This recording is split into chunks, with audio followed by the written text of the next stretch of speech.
प्यारे दोस्तों, आज हम आपको एक ड्राइवर और जिन्नातों के शहर के बारे में बताने वाले हैं। ड्राइवर ट्रक लेकर जा रहा था, फिर जिन्नातों ने उसके साथ क्या किया आगे हम आपको बताएंगे। यह अरब के एक इलाके की बात है जब एक ड्राइवर रात में गलती से जिन्नातों के शहर में पहुंच गया तो उसके साथ जिन्नातों ने क्या किया, चलिए आपको बताते हैं। दोस्तों, अगर आपने हमारी वीडियो को अब तक लाइक नहीं किया तो आगे बढ़ने से पहले आप तमाम लोगों से गुजारिश है कि वीडियो को लाइक जरूर कर दें। अगर आप हमारे चैनल पर नए आए हैं या आपने इसे अब तक सब्सक्राइब नहीं किया है तो अभी सब्सक्राइब कर लें और आइंदा आने वाले तमाम नए वीडियोस की नोटिफिकेशन के लिए बेल आइकॉन को क्लिक करना ना भूलें। तो आइए शुरू करते हैं। दोस्तों, एक ट्रक ड्राइवर की कहानी है। वो बताता है कि एक दिन मैं ईंटों का एक ट्रक लोड करके जा रहा था। रात चूंकि बहुत ज्यादा हो चुकी थी इसलिए हर तरफ अंधेरा ही अंधेरा था, लेकिन मेरी ट्रक की लाइट की वजह से मुझे कोई परेशानी नहीं थी। मुझे सब कुछ साफ साफ दिखाई दे रहा था। रास्ते में एक पुलिस चौकी थी। जब मैं वहां पहुंचा तो पुलिस ने मुझे रोक लिया। वहां और भी बहुत से ट्रक और गाड़ियों की लाइनें लगी हुई थी। जब मेरी बारी आई तो मेरी गाड़ी को भी चेक किया गया। मैंने पीछे ट्रक का दरवाजा खोला और पुलिस ने सारी ईंटों का अच्छी तरह से जायजा लिया। फिर मुझे क्लियर करार दे दिया और मैं उनका शुक्रिया अदा करते हुए आगे बढ़ गया। रात चूंकि काफी हो चुकी थी, मुझे बहुत ज्यादा भूख भी लग रही थी क्योंकि मैंने सुबह नाश्ता ही किया था, उसके बाद खाना नहीं खाया था। मेरा ये मामला था कि मैं खाना कभी भी अकेले नहीं खाता था, बल्कि किसी न किसी को साथ लेकर खाना खाया करता था। अक्सर ऐसा होता कि जब मैं किसी को ढाबे पर खाना खाते हुए देखता तो मैं उनके साथ बैठकर खाना खा लेता, लेकिन उस वक्त मैं जहाँ था वहाँ पर मुझे दूर दूर तक कोई नजर नहीं आ रहा था। तकरीबन 10 मिनट के बाद मुझे थोड़ी दूर एक रोशनी नजर आई। मैंने अंदाजा लगाया कि हो सकता है कि वहाँ कोई अरबी लोग बैठे दावत खा रहे हों। मैंने सोचा कि चलो ठीक है, मैं भी उसके साथ बैठकर खाना खा लेता हूँ।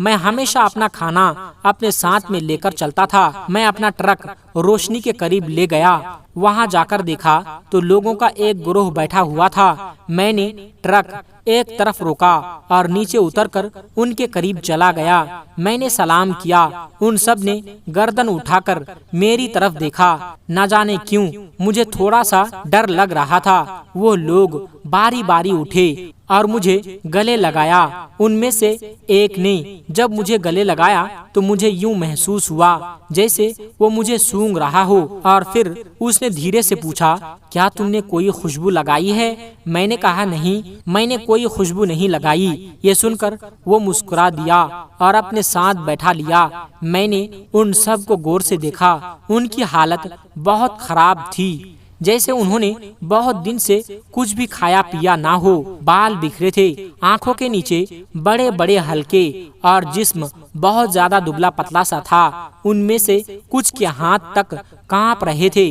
उन्होंने मुझसे पूछा, तुम यहाँ क्या कर रहे हो? मैंने उनको बताया मैं काम के सिलसिले में यहाँ आया हूँ, और ये भी बताया कि मैं उनके साथ खाना खाना चाहता हूँ। वो लोग आग के चारों तरफ बैठे थे और उस आग के ऊपर डेगची रखी हुई थी। मैंने सोचा शायद यह लोग कुछ पका रहे हैं, क्योंकि उन्होंने एक तरफ प्लेटें भी रखी हुई थी। उनमें से एक ने मुझे प्लेट में खाना डालकर दिया और कहा, खा लो। मुझे थोड़ा अजीब सा लग रहा था। मैंने कहा, क्या मैं ये खाना अपनी गाड़ी में जाकर खा सकता हूँ? उन्होंने कहा, जरूर, तुम गाड़ी में जाकर खाना खा सकते हो। मैं थोड़ा आगे बढ़ा। एक ने मुझे रोका और मेरी प्लेट के ऊपर एक और प्लेट रख दिया ताकि खाना रेत पर से बचा रहे। मैंने शुक्रिया अदा किया और फिर चल पड़ा। मुझे उससे अजीब सा डर महसूस हो रहा था, इसलिए मुझे वहाँ से जाना बेहतर लगा, लेकिन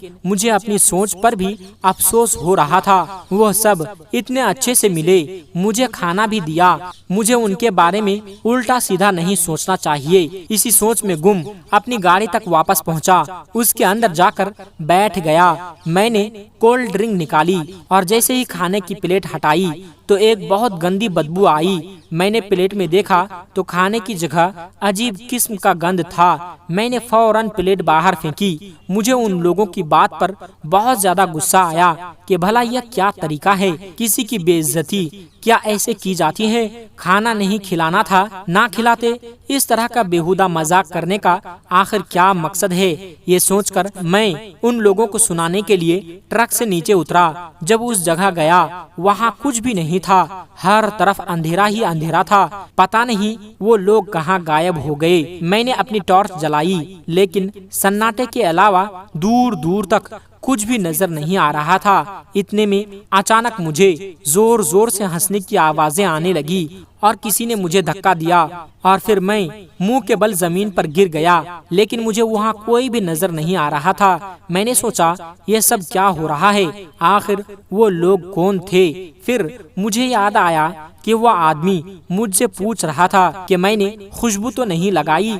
मुझे शक हुआ कि वो गिरोह जिनों का गिरोह था, क्योंकि शैतान जिन खुशबू से भागते हैं। यह सोचते ही मेरे रोंगटे खड़े हो गए। मैं जल्दी से उठा और अपने ट्रक की तरफ भागा, लेकिन रेगिस्तान की मिट्टी में मेरे पांव फिसलते जा रहे थे। मुझे ऐसा महसूस हो रहा था जैसे किसी ने मुझे जकड़ लिया हो। जब मैं ट्रक की तरफ जा रहा था, अचानक उछलकर जमीन पर गिर गया और फिर मुझे कुछ परछाई नजर आने लगी। मैं बहुत थक गया था। फिर मैंने देखा मेरा ट्रक हवा में है और अचानक ही ट्रक को छोड़ दिया जाता है और जमीन पर जबरदस्त धमाका होता है। ये देखकर मेरी हालत रोने वाली हो गई। मैं दर्द की वजह से कराह रहा था। कुछ देर के बाद तमाम आवाजें बंद हो गईं। बिल्कुल सन्नाटा हो गया, यहाँ तक कि सुबह हो गई। रोशनी फैलने लगी, लेकिन मुझ में उठने की हिम्मत नहीं थी। दोपहर का वक्त हो चुका था। तपती हुई धूप में मैं यूं ही उस रेत पर पड़ा था। रात करीब थी। मैं बहुत डर गया था कि कहीं वो शैतान फिर से न आ जाएं। मुझे लगा कि मेरा आखिरी वक्त आ चुका है। इतने में अचानक मेरे ट्रक के सामने एक गाड़ी आकर रुकी। एक अमामा पहने हुए शख्स भागता हुआ मेरे पास आया। उसके हाथ में कोई आला था। उसने मुझे उठाया और तसल्ली दी। उसने मुझे बताया ये भला शहर है, यहाँ शैतानी जिनों का बसेरा है। मेरा ट्रक देखा, उनको लगा यहाँ कोई मुश्किल में है, इसलिए वो मेरे ट्रक की तरफ आए। फिर उनके साथ गाड़ी में बैठकर मैं उस जगह से निकल गया। वो ट्रक ड्राइवर भाई बताते हैं कि मुझे आज भी वो वाकया याद आता है तो मेरे रोंगटे खड़े हो जाते हैं और फिर मैं अल्लाह तबारक व तआला का शुक्र अदा करता हूँ कि अल्लाह ताला ने किस तरह से मुझे इतनी बड़ी मुसीबत से खैर व आफियत के साथ बचा लिया था। दोस्तों, उम्मीद करते हैं कि आज की हमारी ये कहानी आपको जरूर पसंद आई होगी। कहानी पसंद आने की सूरत में इसे लाइक भी करें और अपने दोस्तों अहबाब के साथ शेयर करना ना भूलें। और दोस्तों, आज की इस वीडियो के बारे में आपकी क्या राय है, कमेंट बॉक्स में जाकर कमेंट करें। और जिंदगी में अगर कभी आपका भी सामना कहीं किसी जिन्नात या शयातीन से हो, हमें जरूर बताइए। और अगली कहानी तक के लिए हमें इजाजत दें। अपना और अपनों का बहुत ज्यादा ख्याल रखिएगा। अस्सलामु अलैकुम व रहमतुल्लाहि व बरकातुहू।